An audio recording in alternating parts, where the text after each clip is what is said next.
Philadelphia, Pennsylvania. March 1870. The morning air carried the scent of fresh rain and possibility.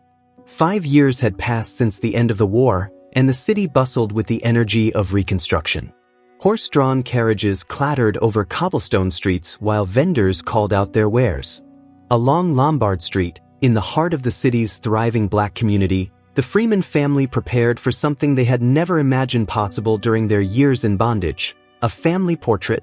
Samuel Freeman stood outside Miller's photography studio, adjusting his collar for the 5th time. He was a tall man of 42, with strong hands calloused from years of work, first in the fields of Virginia and now in the furniture workshop he had built from nothing. His dark Sunday suit, purchased with money he had earned and saved himself, felt like armor against a world that still questioned his humanity. The weight of the moment pressed on his shoulders. This photograph would be proof. Proof that they existed, that they mattered, that they had survived and transformed themselves into something those who had enslaved them never imagined possible. "Samuel, you'll wear that collar thin if you keep fussing with it," his wife Martha said, stepping beside him. She was 38, with kind eyes that had witnessed too much sorrow but refused to surrender to bitterness. Her dress was deep blue with delicate white lace at the collar, sewn by her own hands over countless evenings after working at the boarding house on Spruce Street. The fabric had cost her 2 weeks' wages, but she considered it an investment in dignity. In her arms, she carried their youngest, 3-year-old Ruth, who played with her mother's necklace, a simple silver chain that had belonged to Martha's mother. The child's innocence, her freedom from the trauma that had shaped her parents' lives, filled Martha with hope and determination. Their older children stood nearby. Thomas, 17, had his father's height and his mother's thoughtful expression. He worked alongside Samuel in the workshop while attending evening classes at the Institute for Colored Youth, where he studied mathematics and literature with an intensity that reminded Martha of her own suppressed hunger for learning during the years when education had been forbidden to them. His sister Caroline, 15, stood with perfect posture, her hands clasped in front of her.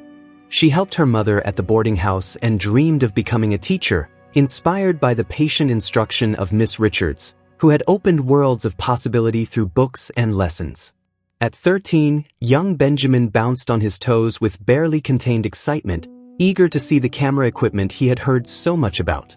His curiosity about how things worked, his endless questions about machinery and science, suggested a future his parents could barely imagine but fiercely supported.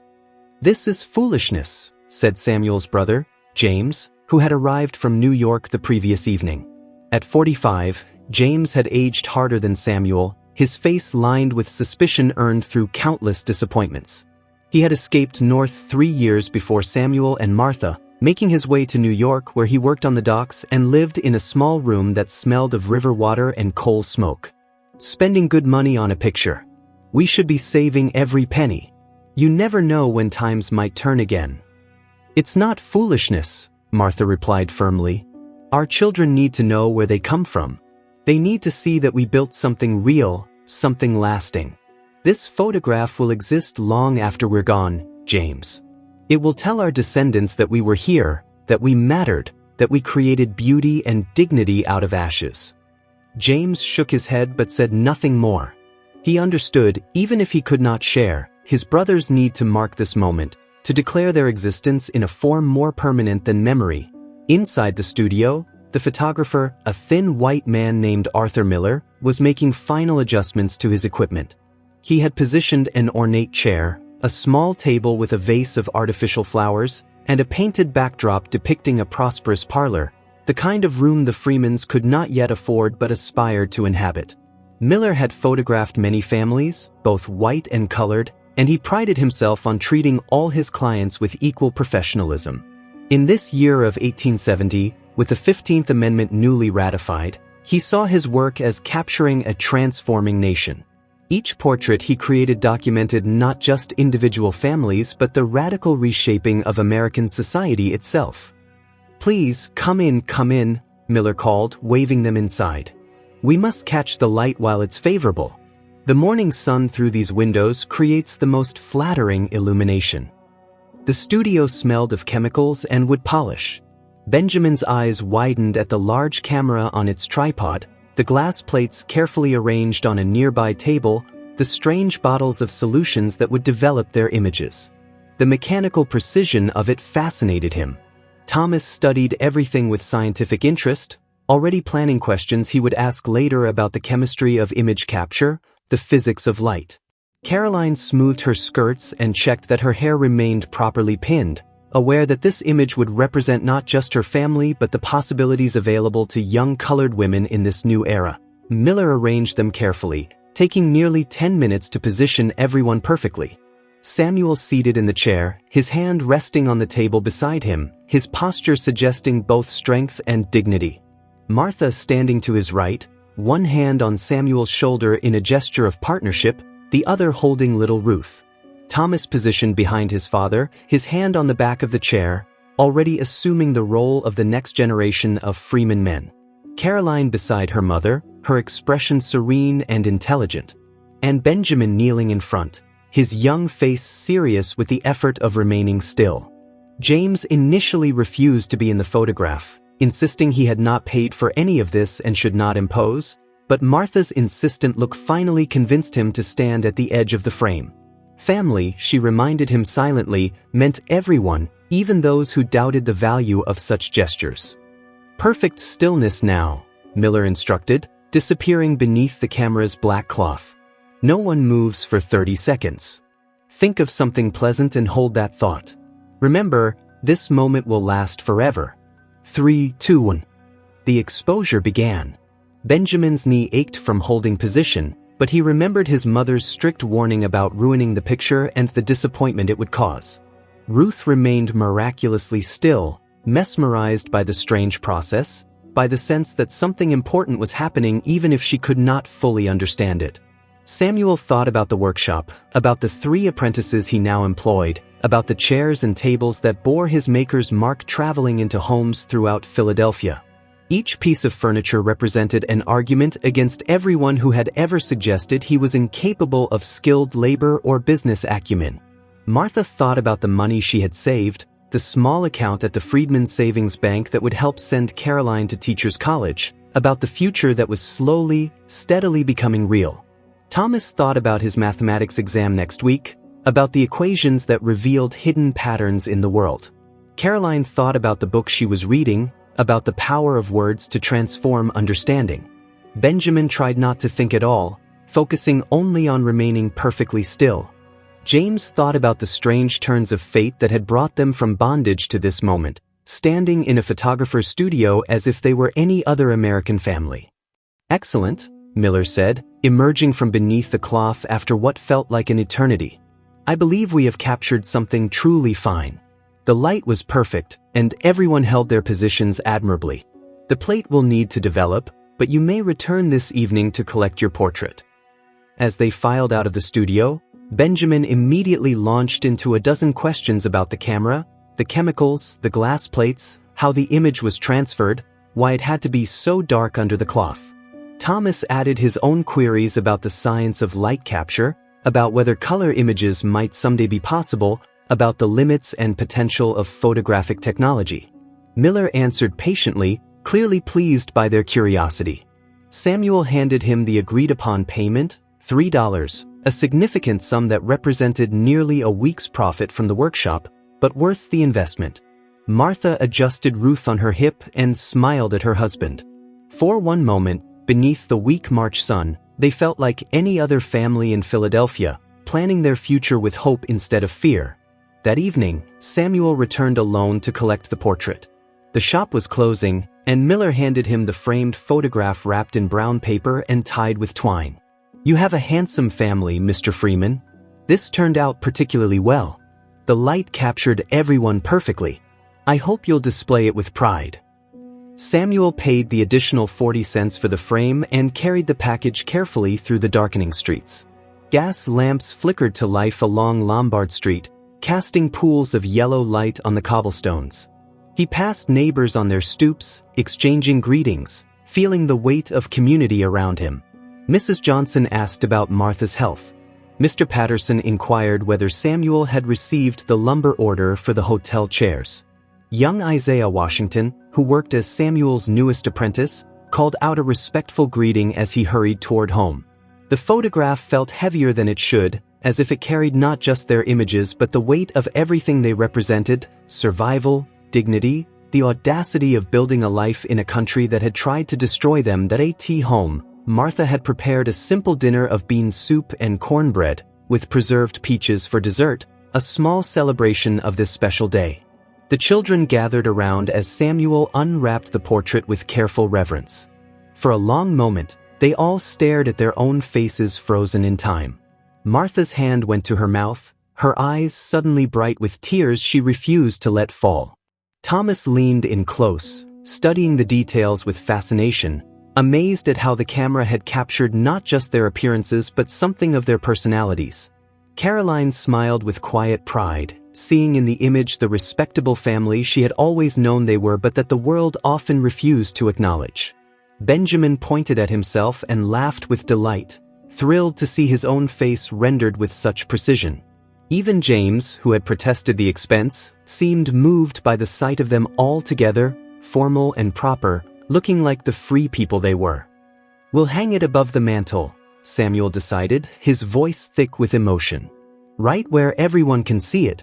Right where we can look at it every day and remember what we've accomplished." But it was Caroline who first noticed something strange. She had been examining the photograph more closely, drawn to the details: the folds in her mother's dress, the texture of her father's suit, the artificial flowers on the table, the way the light created shadows and highlights. Her eyes traced the background, the painted parlor scene, the shadows and light. And then she saw it. In the upper left corner of the image, reflected in what appeared to be a mirror painted on the backdrop, was something that should not have been there. A face. Not any of their faces. A pale blur, indistinct but unmistakably present.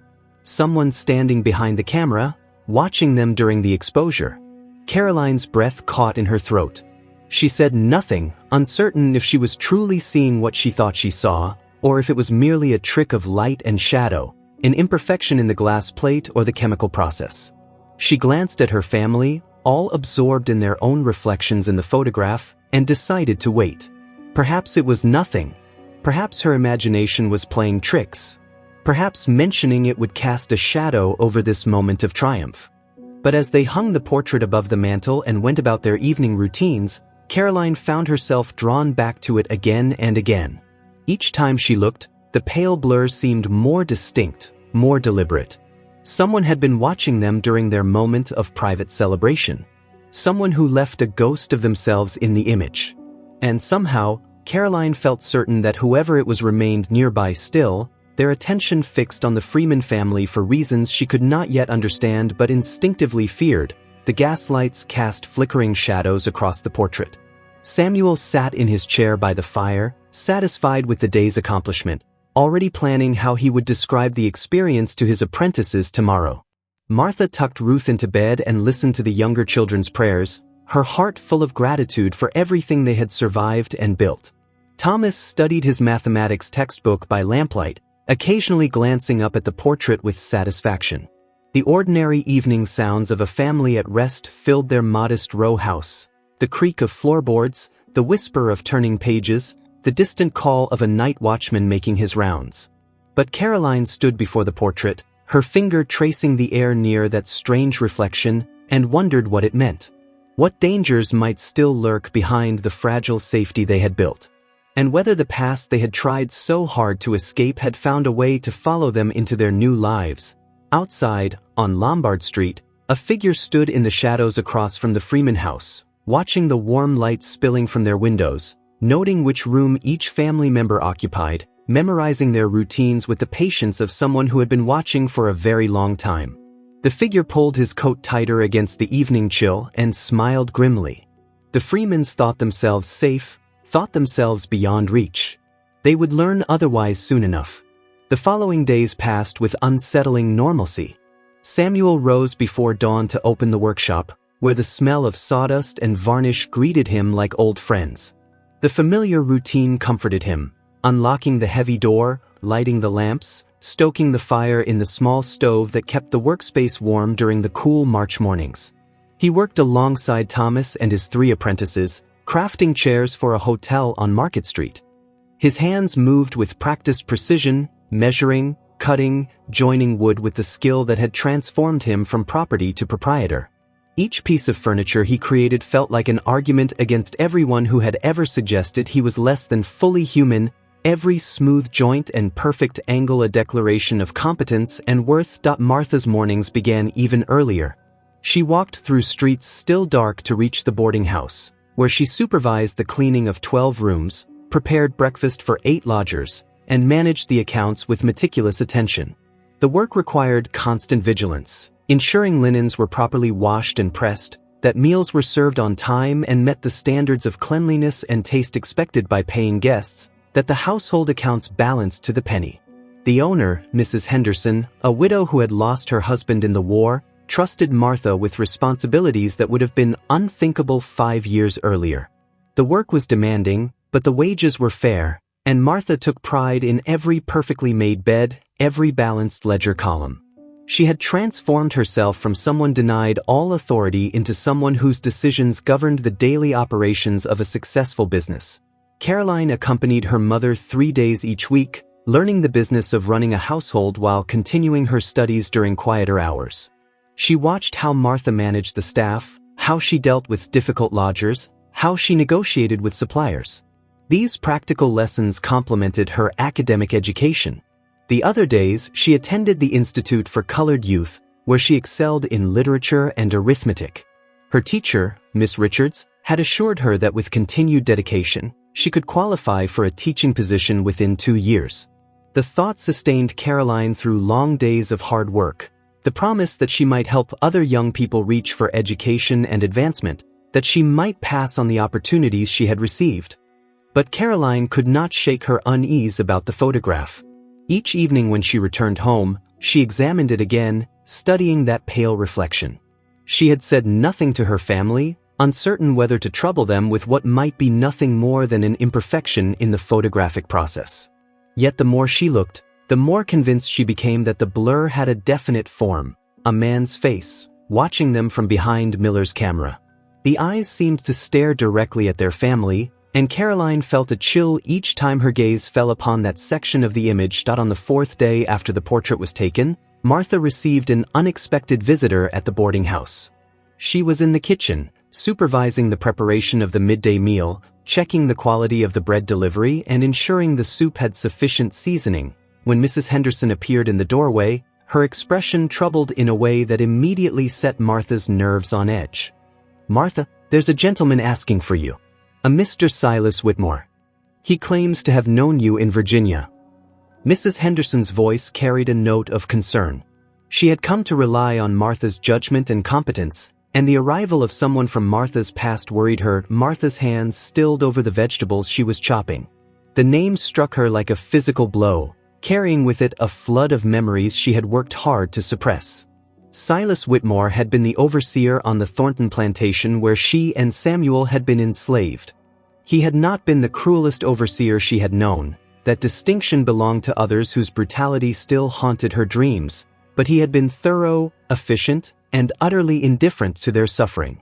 He had administered punishment without anger, recorded their labor output with cold precision, and treated them as livestock to be managed rather than people to be acknowledged. She had not thought of him in years, had trained herself not to think of those days at all, finding that the only way to survive the trauma was to lock it away in a part of her mind she rarely accessed. "I'll speak with him in the parlor," Martha said quietly, setting down her knife with careful control. She removed her apron, smoothed her dress, and walked toward the front of the house with her spine straight and her head high. Whatever Whitmore wanted, she would face him as a free woman, not as the property he had once monitored. She would meet him on her terms, in a space where she held authority and he was merely a visitor. He sat in Mrs. Henderson's best chair, looking older than Martha remembered but still recognizable. His hair had grayed significantly, his face had gained deep lines around the eyes and mouth that suggested hardship and disappointment, but his posture remained rigid, military in its precision. He wore a dark suit that had seen better days, the fabric worn at the elbows and slightly shiny from age. His boots needed polishing, and his collar showed signs of having been turned and resewn. These small indicators of reduced circumstances did not soften Martha's feelings toward him. When Martha entered, he stood with old-fashioned courtesy that rang hollow given their history, a performance of respect he had never actually offered when she had been under his control. "Martha, you look well. Freedom agrees with you." His tone suggested that her appearance surprised him, as if he had expected Freedom to somehow diminish her rather than allow her to flourish. "Mrs. Freeman," Martha corrected firmly, emphasizing both her marital status and her surname, markers of identity that slavery had denied. "What brings you to Philadelphia, Mr. Whitmore?" A flash of something, irritation perhaps, or resentment at her assertiveness, crossed his face before he smoothed it away. Direct as ever.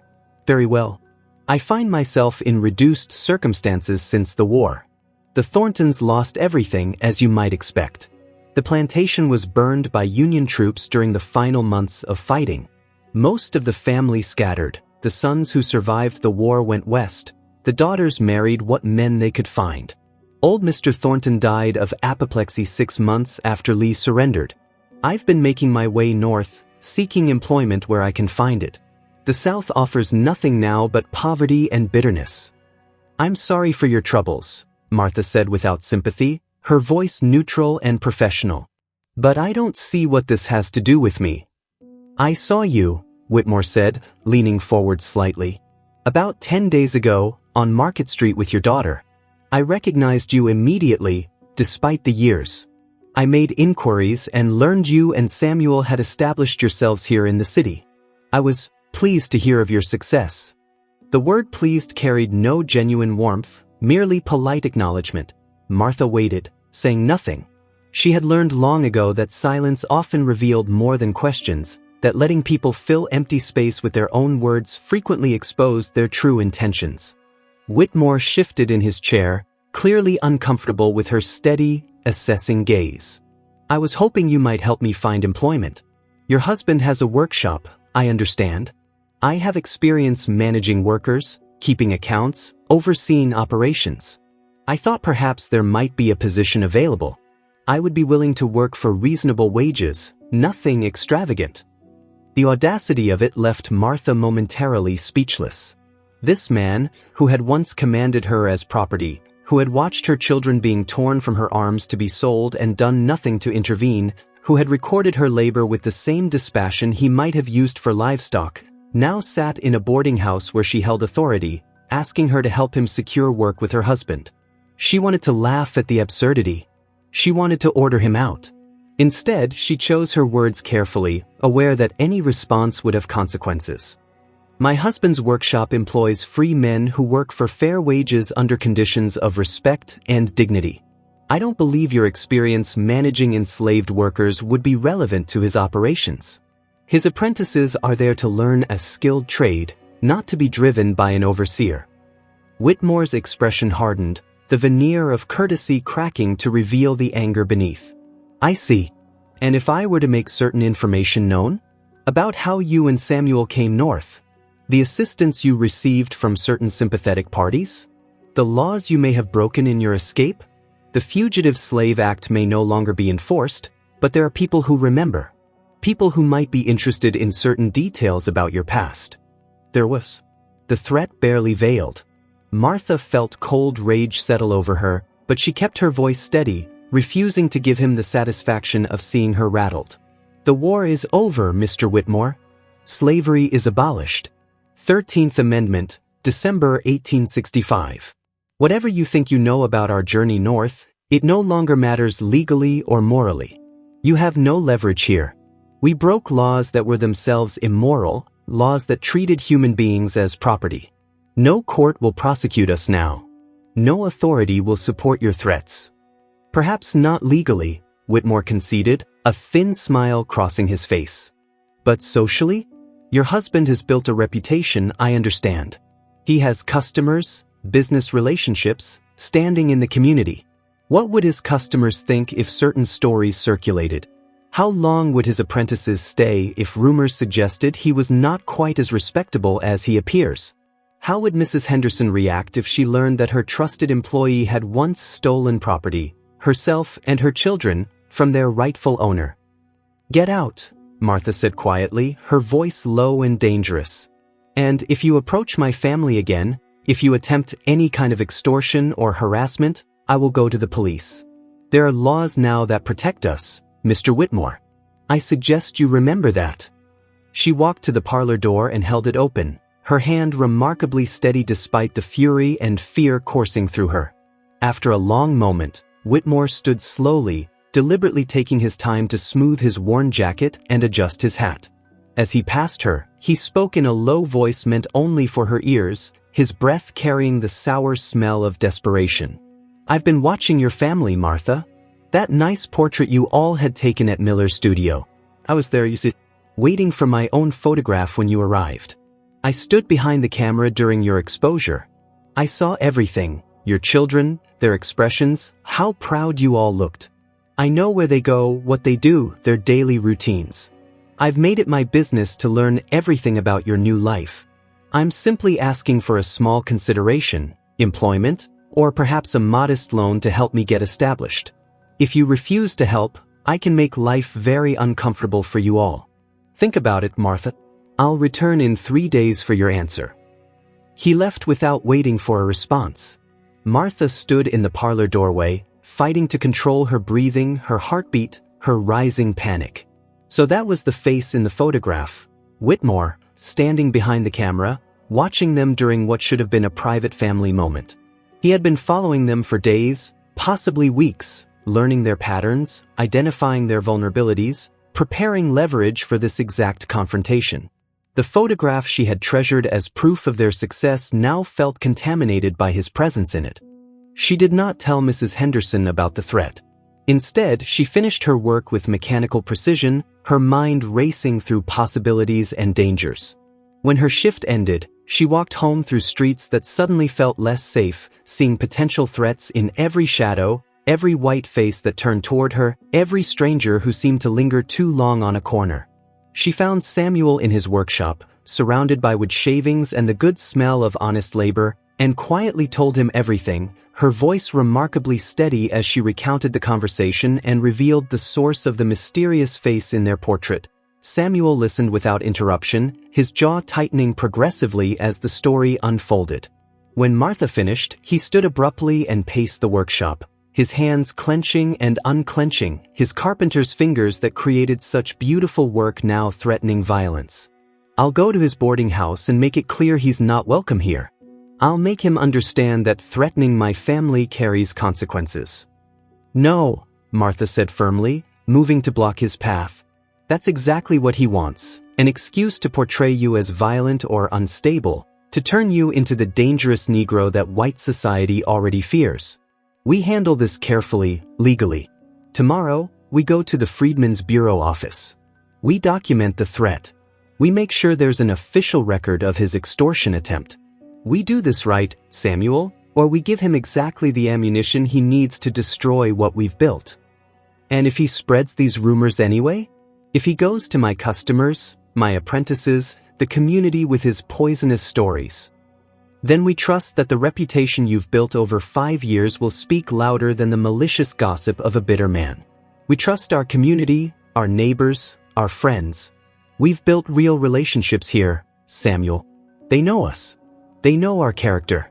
They'll stand with us if we give them reason to believe in us rather than in the words of a stranger with obvious malice." That evening, Caroline finally revealed what she had noticed in the photograph. The family gathered around it as dusk settled over Philadelphia, and one by one, they saw what she had seen, the pale blur that resolved into a recognizable face when you knew to look for it, when you understood that it represented not a flaw in the process but an active intrusion into their private moment.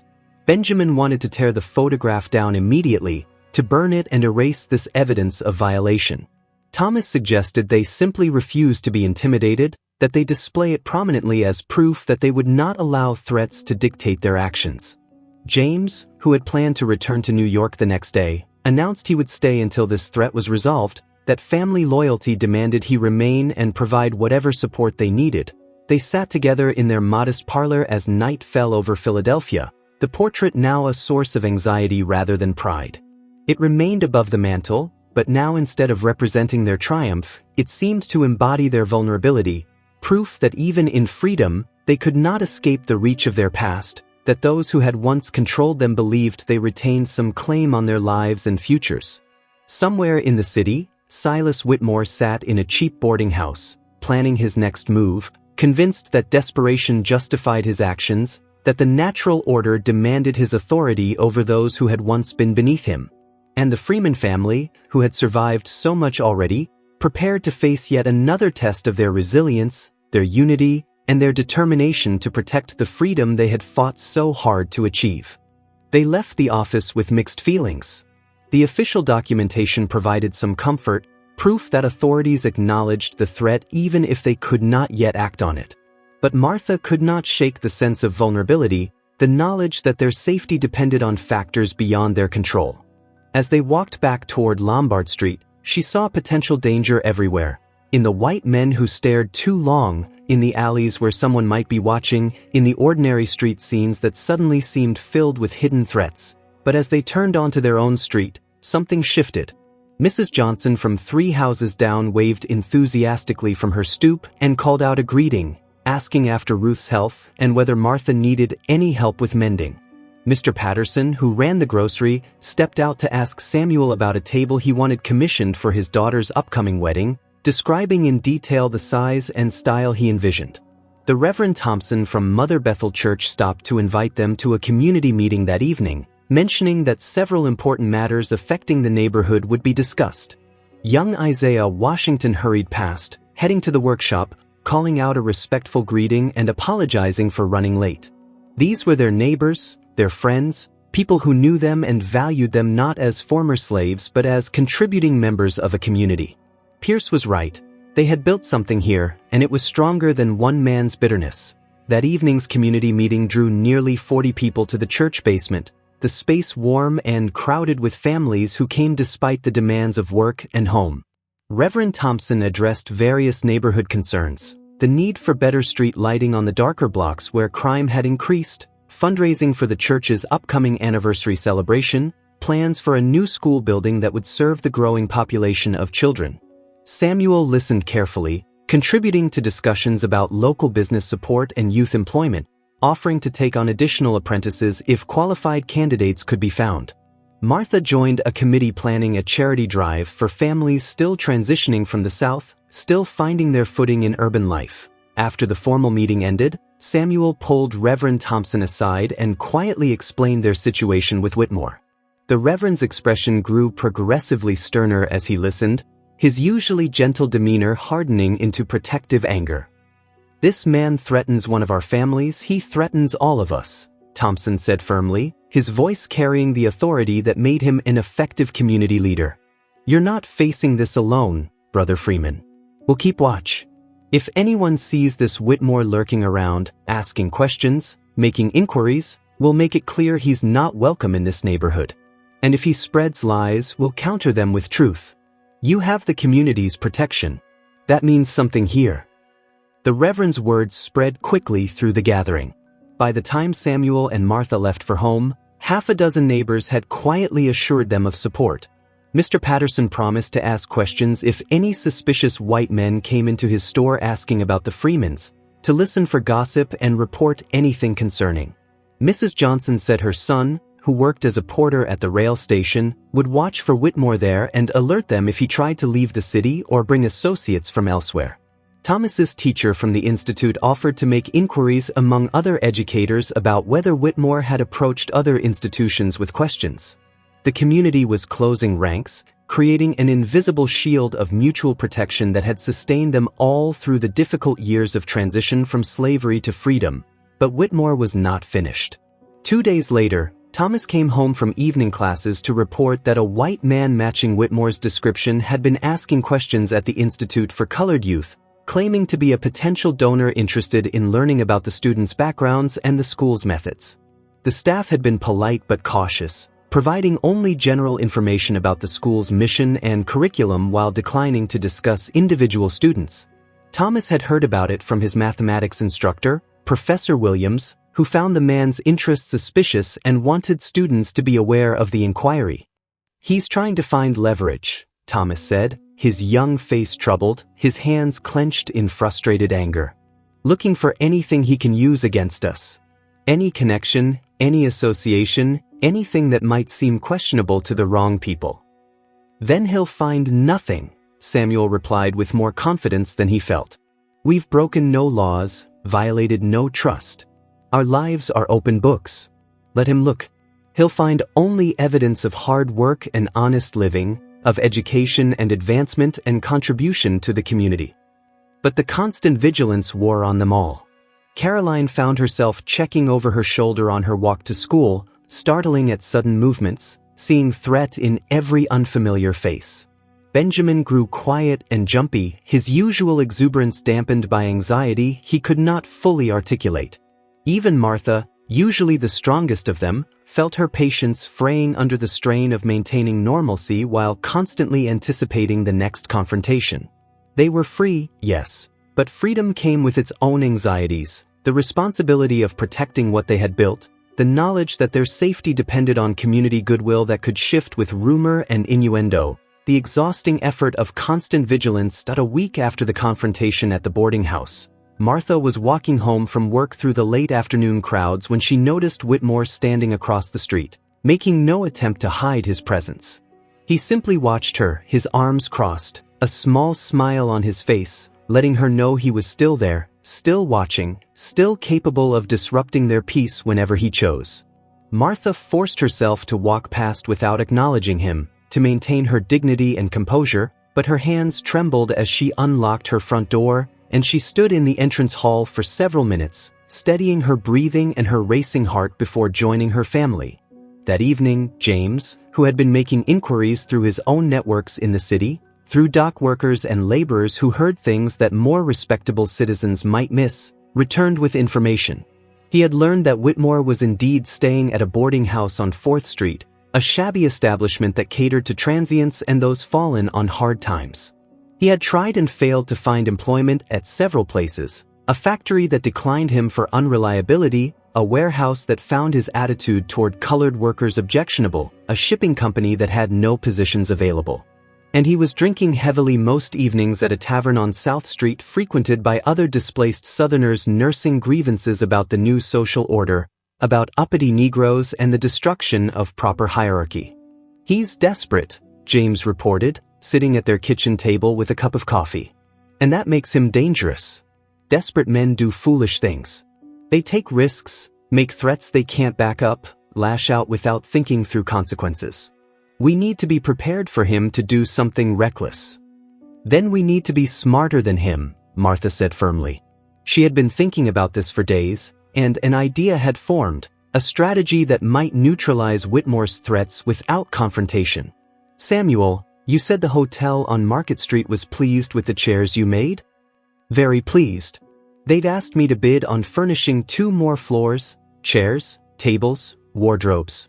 It would be the largest commission I've received, enough work to keep the workshop busy for months. And Mrs. Henderson has been talking about expanding her boarding house, purchasing the building next door and adding rooms. She'll need furniture, linens, management expertise."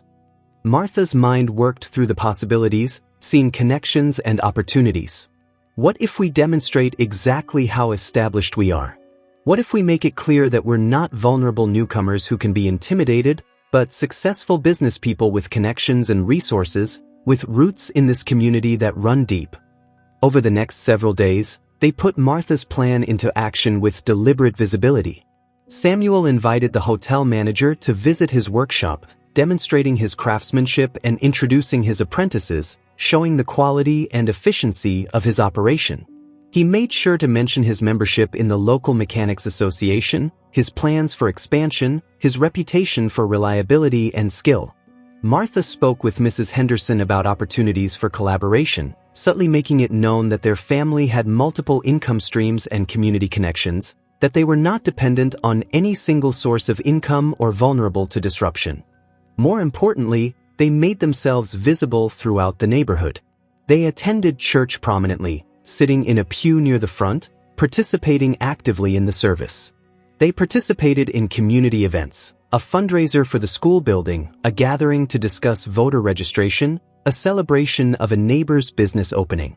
They greeted neighbors warmly, stopped to chat with acquaintances, made sure everyone could see that the Freeman family was thriving, established, integrated into the fabric of the community. If Whitmore wanted to spread rumors, those rumors would have to compete against the visible evidence of their success and the testimony of dozens of community members who knew them personally and could vouch for their character. The strategy worked, but not in the way they expected. Whitmore, watching from the shadows with increasing frustration, saw his potential leverage evaporating. The more established the Freemans appeared, the less anyone would believe malicious stories about their past. His desperation grew, fueled by alcohol and resentment, and desperate men made mistakes. The resolution would come soon, but not before one more confrontation that would force the Freeman family to decide exactly how far they were willing to go to protect everything they had built, and whether they could maintain their principles while defending themselves against someone who respected no principles at all. The confrontation came on a Thursday evening in early April, as spring settled more firmly into Philadelphia. The trees along Lombard Street showed the first hints of green, and the air carried the promise of warmth and renewal. Samuel was working late at the workshop, finishing the custom desk for the lawyer on Walnut Street, a piece that required intricate joinery and careful attention to detail. Thomas had stayed to help, learning the precise techniques required for the desk's complex drawers and hidden compartments. The two worked in comfortable silence, punctuated by occasional instruction, the rasp of planes and sandpaper providing rhythm to their thoughts, the smell of fresh wood and linseed oil filling the workspace. They heard the door open but assumed it was one of the apprentices returning for a forgotten tool or Isaiah coming back to ask a question about tomorrow's work. Instead, Silas Whitmore stepped into the workshop, and Samuel noticed immediately that he smelled of whiskey and carried the aggressive confidence of a drunk who believed himself invincible, untouchable, justified in whatever actions he might take. "Fine workshop you have here, Samuel," Whitmore said, his words slightly slurred, running his hand along a finished table with false appreciation. "Built all this with money earned as a free man, I assume? Every penny honest and above board." Samuel set down his tools carefully, positioning himself between Whitmore and Thomas, his body language protective and alert. "You need to leave, Whitmore. You have no business here. This is private property and you're trespassing. I have business wherever I choose to go. I'm a free man too, remember? We're all equals now, according to the new laws and amendments." Whitmore's smile was ugly, full of mockery and resentment. "Except we both know that's not really true, don't we? You might wear a nice suit and own a workshop, employ apprentices and take commissions from respectable customers, but there are still people who remember what you were. What you'll always be really, despite all this." He gestured around the workshop dismissively, his contempt visible in every movement. "You're still property that got away, Samuel. Still stolen goods. And I'm the man who remembers your true value." Thomas stepped forward, his young face flushed with anger at hearing his father addressed with such disrespect, but Samuel held up a hand, stopping him with a gesture that carried years of hard-won wisdom. Years of practice had taught Samuel to control his anger, to never give men like Whitmore the satisfaction of provoking a violent response that would confirm their prejudices and justify their hatred. "I'll ask you once more to leave. After that, I'm sending my son to call the police. You're drunk, you're trespassing, and you're making threats. That's enough to have you arrested." "The police?" Whitmore laughed harshly, the sound bitter and full of disbelief. "And tell them what? That a white man walked into your workshop? That I'm exercising my right to conduct business in this city? Go ahead and call them. Let's see who they believe, who they protect when it comes down to your word against mine." But something had changed in Philadelphia, and Whitmore's assumptions were 5 years out of date, rooted in a world that no longer existed in quite the way he remembered. Thomas, understanding his father's signal, slipped past toward the back door, not fleeing but seeking help, running into the street with practiced urgency. Within minutes, he returned with Mr. Patterson from the grocery, still wearing his apron and carrying the solid presence of a man respected in the community. Behind him came Reverend Thompson, his face stern with protective anger. James Freeman arrived from the house, having heard the commotion. 2 other men from the community followed, one of whom happened to be Marcus Williams, a black man recently appointed to the police force under the city's new integrated policing initiative. His presence, in particular, seemed to drain the confidence from Whitmore's posture. Officer Williams' presence deflated Whitmore's bravado immediately. The drunk confidence evaporated like morning mist, replaced by the calculation of a man realizing he had miscalculated badly, that the power dynamics he assumed would protect him no longer operated as he expected. "Gentlemen," Williams said calmly, his hand resting on his nightstick, his uniform giving him authority that transcended race in this particular moment. "Is there a problem here?" Samuel explained the situation clearly and without embellishment. The weeks of harassment beginning with the veiled threats at the boarding house, the constant surveillance of his family, the attempts to gather damaging information, the documented complaint at the Freedmen's Bureau, and now this intrusion into his place of business by an intoxicated man making threats. Williams took notes in a small leather book, asked clarifying questions about dates and witnesses, and maintained a professional demeanor that made it clear this was being treated as a serious matter worthy of official attention and potential legal action. "Mr. Whitmore," Williams said when Samuel finished his account, his voice carrying formal authority, "you're currently trespassing on private property after being explicitly asked to leave. Additionally, Mr. Freeman has documented complaints at the Freedmen's Bureau regarding your pattern of harassment over the past several weeks. I'm going to escort you out of this neighborhood immediately, and if you return, you'll be arrested for criminal trespass. If you continue any form of contact with the Freeman family, you'll be arrested for criminal harassment. Do I make myself absolutely clear?" Whitmore's face reddened with humiliation and rage, the color rising from his collar to his hairline. "This is an outrage. I've committed no crime. I came here to discuss business opportunities, to seek employment from former acquaintances. You came here drunk after weeks of documented harassment, after being asked repeatedly to cease contact, and refused to leave when asked by the property owner," Williams interrupted, his tone brooking no argument. "That's trespassing. The documentation at the Bureau establishes a clear pattern of threatening behavior. One more incident, any contact whatsoever with this family, and I'll arrest you personally for criminal harassment. You'll spend the night in jail, appear before a magistrate in the morning, and likely face additional charges. Now, are you going to leave peacefully, or do I need to use force?" For a moment, tension hung thick in the workshop as Whitmore seemed to consider resistance. But he was one man facing 6, including an armed police officer prepared to enforce the law. Whatever power he had once wielded over the Freemans had vanished completely, revealed as nothing more than the hollow threats of a bitter man trying desperately to reclaim a supremacy that existed only in his increasingly desperate imagination. "This isn't over," Whitmore said as Williams took his arm firmly and guided him toward the door, a final attempt at maintaining some dignity through defiance. "Yes," Martha's voice came from the doorway, where she had arrived with Caroline and Benjamin in tow, having been alerted by the rapidly spreading word through the community network. "It is. You have no power here, Mr. Whitmore. Not anymore. Not ever again. We're done being afraid of you. We're done letting you poison our peace. You're nothing but a relic of a defeated system, and we've moved beyond you." Williams escorted Whitmore out of the workshop and off Lombard Street entirely, his firm grip on the man's arm sending a clear message to anyone watching. The community members lingered, making sure the Freeman family felt safe, offering to take turns watching the workshop overnight in case Whitmore attempted to return or cause damage. Reverend Thompson said a prayer thanking God for protection and asking for continued blessings on the family, his words carrying the weight of genuine emotion and relief. Mr. Patterson offered to spread word through his network of shopkeepers to watch for Whitmore in the neighborhood.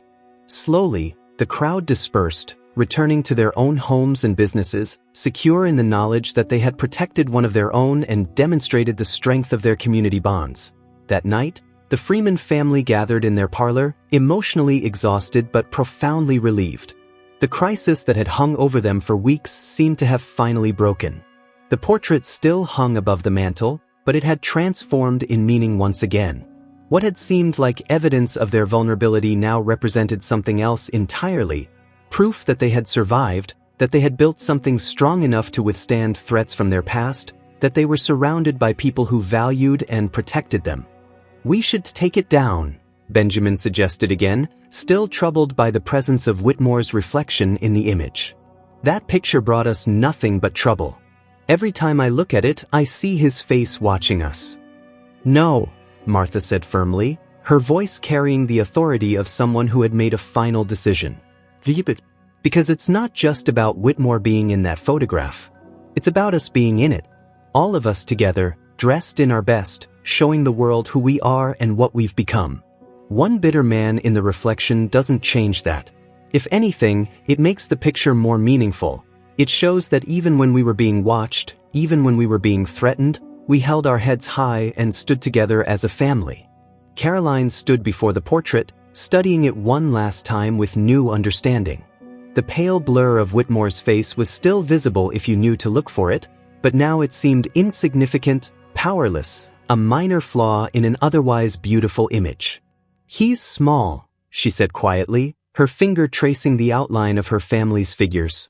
"In the picture, he's just this tiny blur in the corner while we fill the whole frame with our presence, our dignity, our unity. That's what I'm going to remember, that we're the ones who matter, that we're the ones whose story deserves to be told.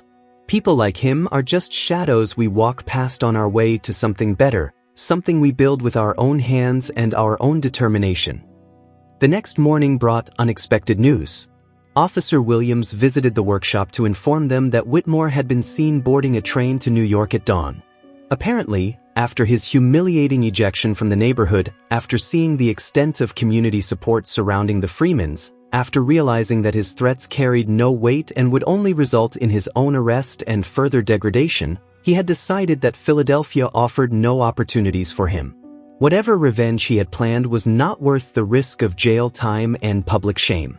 The community's response had shown him that the Freemans were not isolated and vulnerable but part of a network of mutual protection and respect that would not tolerate threats against any of its members.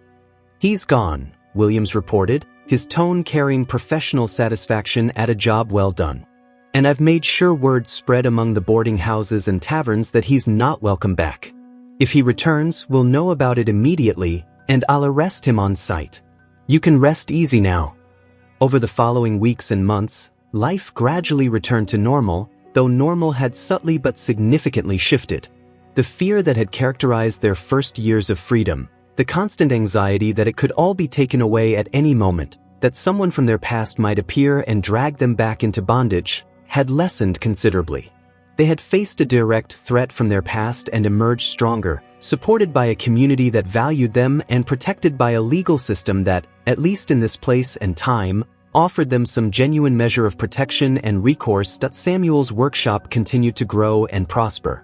He completed the hotel commission with such skill that recommendations spread throughout the business community. He hired a fourth apprentice, a young man named David who showed exceptional talent for detail work. He began training Thomas in business management, contracts, accounts, customer relations, pricing strategies, preparing him to eventually take over the enterprise and build on what Samuel had established. The furniture bearing the Freeman maker's mark became known for quality and reliability, sought after by customers who valued craftsmanship and fair dealing. Martha worked with Mrs. Henderson to expand the boarding house, using the savings she had accumulated to become a partner in the business rather than just an employee. The arrangement gave her financial security and decision-making authority, transforming her from wage worker to business owner. She hired 2 additional staff members, creating employment opportunities for other women in the community while expanding the boarding house's capacity and services.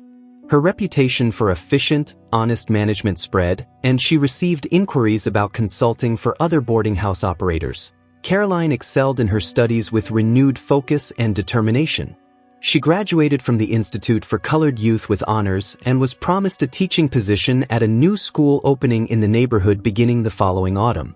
Her dream of helping other young people reach for education and advancement was becoming real, tangible, within reach. She began preparing lesson plans and studying pedagogical methods, determined to be the kind of teacher who inspired students the way Miss Richards had inspired her. Benjamin, inspired by the photograph and the camera that created it, by the magical process of capturing light and preserving moments in time, developed a fascination with science and technology that would eventually lead him to study at the Institute's advanced program and, later, to pursue engineering at a university in Massachusetts. The curiosity that had made him bounce with excitement on the day of the portrait would carry him toward innovations and inventions, toward contributing to the technological advances that were transforming American society. The family portrait remained above the mantel, a daily reminder of their journey and their resilience. Friends and neighbors who visited always paused to admire it, commenting on how dignified everyone looked, how the image captured the strength and unity of the Freeman family, how it represented the possibilities available to those willing to work hard and support each other. Most visitors never noticed the pale blur in the upper corner, and those who did never thought to ask about it or inquire into its origin.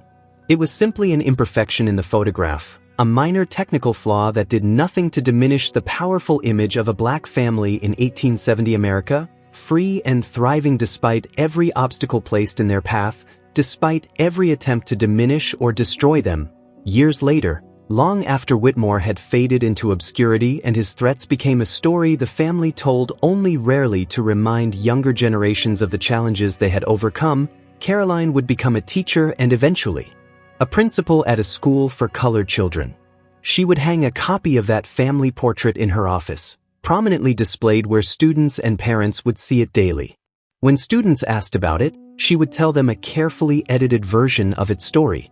She would talk about the importance of documenting their lives, of creating records that proved their existence and their achievements, of leaving evidence for future generations that they had lived with dignity and purpose. She would mention that the photograph had been taken during a difficult time of transition and uncertainty but had helped remind her family of their strength and unity. What she would not mention, what she would deliberately omit from the narrative she passed down, was the face in the reflection, the man who had tried to use their past to control their future, to leverage their former bondage into present compliance. That part of the story, she decided, did not deserve to be remembered or given the power of continued existence in memory and retelling. It was enough to remember that they had survived, that they had built lives of purpose and dignity, that they had transformed themselves from property into citizens, from victims into victors of their own narratives, from people denied all rights into people who claimed and defended those rights with courage and community support. The photograph, with all its imperfections and hidden threats now rendered harmless by time and perspective, remained a testament not to their vulnerability but to their triumph. A black family in 1870 America, looking united because they were genuinely united, strong enough to overcome not just the shadows in the image but the shadows that had tried to follow them from their past into their future. They had been watched, yes, threatened and targeted by someone who believed he retained power over them. But they had refused to live their lives looking backward at who was watching, refused to grant that surveillance the power to diminish their present or limit their future. Instead, they kept their eyes forward, focused on the future they were building together with determination and mutual support, one day and one accomplishment at a time. And in the end, that was what mattered most. Not the threats that had tried to diminish them, not the surveillance that had attempted to intimidate them, not the past that had sought to reclaim them, but the dignity and determination that had allowed them to rise above every obstacle and claim the freedom they had fought so hard to achieve. The portrait hung on their wall for generations, carefully preserved and passed down through the family, a reminder that whatever challenges they faced them together, and that unity forged in struggle was stronger than any force that tried to break them apart. It became a symbol not of victimhood but of victory, not of surveillance but of survival, not of threats but of triumph over those threats through courage, community, and the unshakable conviction that they deserved the freedom and dignity they had claimed for themselves and their descendants.